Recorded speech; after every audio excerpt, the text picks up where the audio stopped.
தமிழ் நண்பர்கள் அனைவருக்கும் வணக்கம். அக்னிச்சிறகு சேனல் சார்பாக இந்த வீடியோவுக்கு உங்களை அன்புடன் வரவேற்பது நான் உங்கள் கௌசி. ஏடி மேளம் சீரியலுடைய இன்னைக்கு எபிசோடுக்கான ரிவ்யூ என்ன அப்படின்றத பார்க்கலாம். எபிசோடை பொறுத்த வரைக்கும் துளசியுடைய அப்பா அம்மா 2 பேரும் லாக்அப்பில் இருக்காங்க. துளசி வீட்டுக்கு போகிறாங்க. துளசி கிட்ட அப்பா அம்மா எங்கன்னு சொல்லி கேசவன், ரகுராம் எல்லாருமே விசாரிக்கிறாங்க.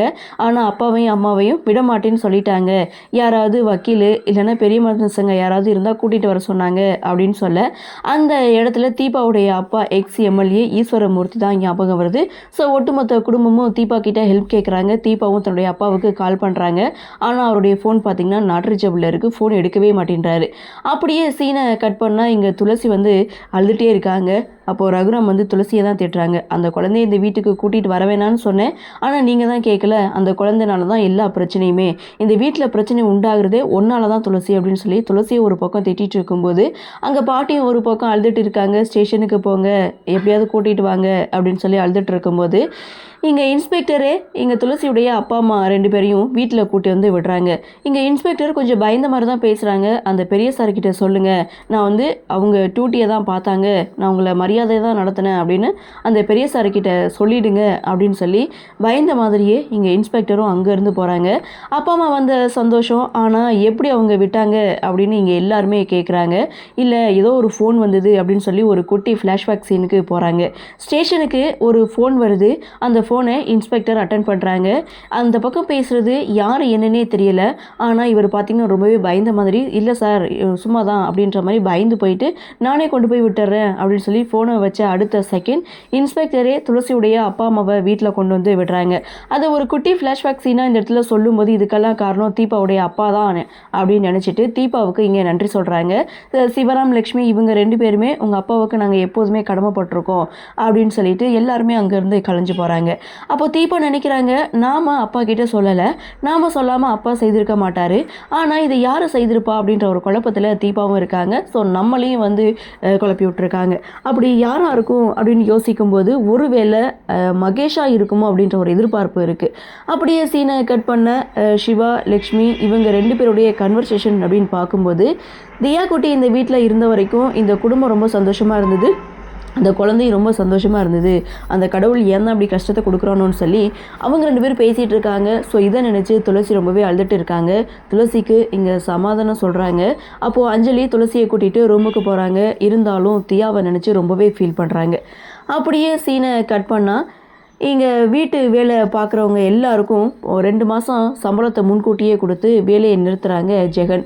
ஏன் எதுக்குன்னு கேட்டாக்க, ஏன் எதுக்குன்னு கேள்வி கேட்காதீங்க, நீங்கள் வேறு இடத்துல வேலை தேடிக்கிறீங்க அப்படின்னு சொல்லும்போது அப்போது எல்லாருமே வேலையை விட்டு போகிறாங்க.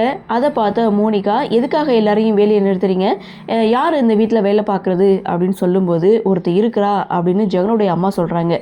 யார் என்னன்னு பார்த்தா நான் கூட நினச்சேன் இந்த மோனிகாவை தான் கை நீட்டிடுவாங்களோ அப்படின்னு. ஆனால் மோனிகா இல்லை, அந்த குட்டி பாப்பாவை தான் வேலைக்காரியாக மாற்றுறாங்க இவங்க 3 பேரும் சேர்ந்து. அப்போ தான் வருங்காலத்தில் நம்ம சொல்படி அவள் கேட்பா, கஷ்டம் இருக்காது அப்படின்ற மாதிரி ஒரு பிளானை போட்டு தியாவை வீட்டு வேலை செய்ய வைக்கிறதுக்காக அடுத்த ஒரு திட்டத்தை போடுறாங்க. மோனிகாவுக்கு கொஞ்சம் ஃபீல் ஆனாலும் மருமகளை எப்படி வேலை வாங்குறது, அவள் என்னுடைய அண்ணன் பொண்ணு அப்படின்னு சொல்லி கொஞ்சம் ஃபீல் ஆனாலும் நம்ம அவளுக்கு இடம் கொடுத்தோம்னா அவள் துளசின்னு துளசி அம்மா பின்னாடி போயிடுவா. அப்புறம் இந்த மொத்த சொத்தும் நம்ம கையை விட்டு போயிடும். நீ ராணி ஆவாளன்றதுக்காக தான் நான் இதெல்லாம் பண்ணுறேன் அப்படின்னு ஜெகன் ஒரு பக்கமும் ஜெகனுடைய அம்மா ஒரு பக்கமும் சொல்ல அங்கே மோனிகாவுடைய மனசை மாற்றிடுறாங்க. அப்படியே சீனை கட் பண்ணால் தியாவை நினச்சி ஒட்டுமொத்த குடும்பமும் உருகி போயிருக்காங்க. ஒரு பக்கம் முருகன் தியா குட்டியை நினச்சி ஃபீல் பண்ணுறாரு. இன்னொரு பக்கம் துளசி தியாவை நினச்சி அழுதுட்டு இருக்காங்க. அப்போது துளசிக்கு ஆறுதல் சொல்லிட்டு இருக்காங்க அஞ்சலி. சரி வா, அந்த கடவுள்கிட்ட போய் நியாயத்தை கேட்கலாம் அப்படின்னு சொல்லி துளசியை சமாதானப்படுத்தி கோவிலுக்கு கூட்டிகிட்டு போகிறாங்க. அப்படி கோவிலுக்கு கூட்டிகிட்டு போகிற தருணம் இங்கே வெற்றியுடைய என்ட்ரி. வெற்றி கடவுள்கிட்ட ஒரு நிபந்தனையை வைக்கிறாங்க. நான் ஆசைப்பட்ட மாதிரி, நான் போட்ட கண்டிஷனுக்கெல்லாம் ஒத்து வந்த மாதிரி ஒரு பொண்ணை என் கண்ணில் காட்டிட்டேன், என் வாழ்க்கையில் ஒரு பல்பை ஏற்றி வச்சுட்டேன் அப்படின்னு சொல்லி திரும்பி பார்க்கும்போது துளசியுடைய என்ட்ரி. துளசியை பார்த்ததுமே அங்கே காதல் வலையில் விழுகிறாரு நம்ம வெற்றி. ஸோ இங்கே துளசி அடுத்த செகண்ட் அங்கேருந்து போகிறாங்க. துளசியை தேடி வெற்றியும் ஓடி வர கரெக்டாக துளசியுடைய வீட்டுக்கு நேராக வந்து நிற்கிறாங்க. அங்கே ஏற்கனவே லக்ஷ்மி அறிமுகம் இருந்ததுனால அக்கா இது உங்கள் வீடா அப்படின்னு சொல்லிட்டு இங்கே வீட்டுக்கு வர்றாரு வெற்றி. அப்போ லக்ஷ்மி வெற்றியை இன்வைட் பண்ணுறாங்க. வா வெற்றி ஒரு காஃபி குடிச்சிட்டு போகலாம் அப்படின்னு சொல்லி வீட்டுக்குள்ளே கூட்டிகிட்டு வராங்க. சரி இன்னைக்கு துளசியை பார்த்துருவாரு அப்படின்னு எதிர்பார்த்துருந்ததா, ஆனால் இன்னைக்கு துளசியை பார்க்கல வெற்றி. ஸோ இங்கே வெற்றி உட்காந்துட்டு இருக்காங்க. கிச்சனில் துளசி காஃபி போடுறாங்க. அப்போ வந்து லக்ஷ்மி என் ஃப்ரெண்டு வந்திருக்காரு, அவங்களுக்கும் சேர்த்து ஒரு காஃபி கொடு அப்படின்னு சொல்லிட்டு வெற்றியை பார்க்க வராங்க. அந்த சமயம் பார்த்து வெற்றிக்கும் ஒரு ஃபோன் வர வெளியில் நின்று பேசிகிட்டு இருக்காங்க. கரெக்டாக துளசியும் காஃபியும் கொண்டு வராங்க. எங்கம்மா அவனுடைய ஃப்ரெண்டு அப்படின்னு சொல்லி கேட்கும்போது ஃபோன் வந்தது, ஃபோன் பேச போயிருக்காரு அப்படின்னு சொல்லும்போது துளசியும் ரொம்ப நேரம் வெயிட் பண்ணிக்கிட்டே இருக்காங்க. ஆனால் வெற்றி ஃபோன் பேசி முடிக்கலை. எனக்கு ஆஃபீஸ்க்கு டைம் ஆகிடுச்சு, நான் கிளம்புறேன் அப்படின்னு சொல்லிட்டு காஃபியை லக்ஷ்மி கையில் கொடுத்துட்டு இங்கே உள்ளே போகிறாங்க துளசி.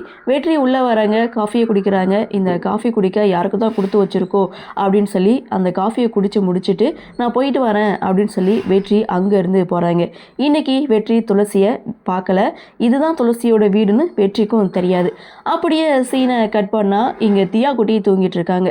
ஜெகனுடைய அம்மா தியா குட்டியை தண்ணி தெளித்து எழுப்பி விட்டு வீட்டு வேலையை பார்க்க சொல்கிறாங்க. அந்த இடத்துல கொஞ்சம் நம்மளுக்கு ஃபீல் ஆகிடுது. அந்த குட்டி குழந்தைய அரட்டி மிரட்டி இங்கே வீட்டு வேலை செய்ய வைக்கிறது கொஞ்சம் கஷ்டமாக தான் இருக்குது. ஸோ அங்கே ஜெகன் என்ன பண்ணுறாரு, ஜூஸ் குடிச்சிட்டு இருக்காரு. அதை தியா வர்றதுன்னு தெரிஞ்சுமே அதை கீழே ஊற்றி துணி எடுத்து துடைக்க சொல்கிறாங்க. இந்த வேலையெல்லாம் எனக்கு தெரியாதுன்னு சொன்னாலும் அதை நீ செஞ்சு தான் ஆகணும் அப்படின்னு சொல்லி கட்டாயப்படுத்தி அந்த வேலையை செய்ய வைக்கிறாங்க. அந்த இடத்துல தியாவை பார்க்கும்போது ரொம்பவே பாவமாக இருக்குது. அப்படியே சீனை கட் பண்ணால் இங்கே துளசி பார்த்திங்கன்னா ஆஃபீஸ்க்கு ரெடி ஆகிட்டாங்க. ஸோ எங்கம்மா போகிறேன் அப்படின்னு சொல்லும்போது ஸ்ரீகாந்த் சாரோட ஆஃபீஸ்க்கு தான் போகிறேன் அப்படின்னு சொல்லும்போது அந்த இடத்துக்கு எப்படிமா உன்னால் வேலைக்கு போக முடியும் அப்படின்னு சிவராம் வந்து கேட்கும்போது அப்போது துளசி சொல்கிறாங்க, இல்லைப்பா அங்கே தான் வேலை இருக்குது, வேறு எங்கேயுமே எனக்கு வேலை கிடைக்கல, அது வரைக்கும் நான் அங்கே தான் வேலை பார்த்தாகணும் அப்படின்னு சொல்லிட்டு துளசி அங்கே இருந்து கிளம்புறாங்க. அப்போ தான் துளசியுடைய பாட்டி அஞ்சலியுடைய கல்யாணத்தை பற்றி பேசுகிறாங்க. அந்த பையனை பார்த்து விசாரிச்சிங்களா, என்ன முடிவெடுத்திருக்கீங்கன்னு சொல்லி சிவராம் லக்ஷ்மியை பார்த்து கேட்க, அவசரப்பட்டு எந்த ஒரு முடிவு எடுக்க வேணாம்னு தோணுது அப்படின்ற மாதிரி சிவராமும் லக்ஷ்மியும் பதில் கொடுக்க, அந்த இடத்துல கவிதா சொல்கிறாங்க, துளசியுடைய வாழ்க்கை இப்படி இருக்கும்போது எப்படி கல்யாணத்தை பற்றி பேச முடியும் அப்படின்னு சொல்லும்போது அந்த இடத்துல கேசவன் ரகுராம் 2 பேருமே என்ட்ரி கொடுக்குறாங்க. இவங்க 2 பேருமே நல்ல சம்பந்தம், அந்த வாய்ப்பை நம்ம பயன்படுத்திக்கிறணும், அதுக்கப்புறம் உங்களுடைய இஷ்டம்னு சொல்லிட்டு அவங்க அங்கேருந்து கிளம்புறாங்க. இருந்தாலும் நல்ல மாப்பிள்ளையாக இருந்தாலும் பொண்ணு கேட்ட உடனே கட்டி கொடுத்த முடியுமா, தீர விசாரிக்க வேணாமான்னு கவிதா ஒரு பக்கம் சொல்ல, சரி விசாரிக்கிறேன் அப்படின்னு சொல்லிட்டு சிவராமும் அங்கேருந்து கிளம்ப பஸ் ஸ்டாப்பில் இங்கே துளசிக்காக வெற்றி காத்து கிடக்க இங்கே துளசியுடைய என்ட்ரி. துளசியை பார்த்ததுமே இங்கே மெய் மருந்து போய் நின்றுட்டுருக்காரு. ஸோ அவருடைய இதயத்திலேருந்து அப்படியே பட்டாம்பூச்சி பறக்கிற மாதிரி இதயம் பறந்து போயிட்டுருக்கு, அதாவது ஹார்ட் பறந்து போயிட்டு இருக்கு.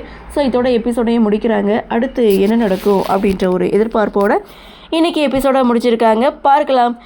இன்றைக்கி எபிசோடை பொறுத்த வரைக்கும் கொஞ்சம் ஃபீல் ஆகிடுச்சு. காரணம் அந்த தியா குட்டி சின்ன பொண்ணுன்னு கூட பார்க்காம வீட்டு வேலை செய்ய வைக்கிறாரு இந்த ஜெகனுடைய அம்மாவும்.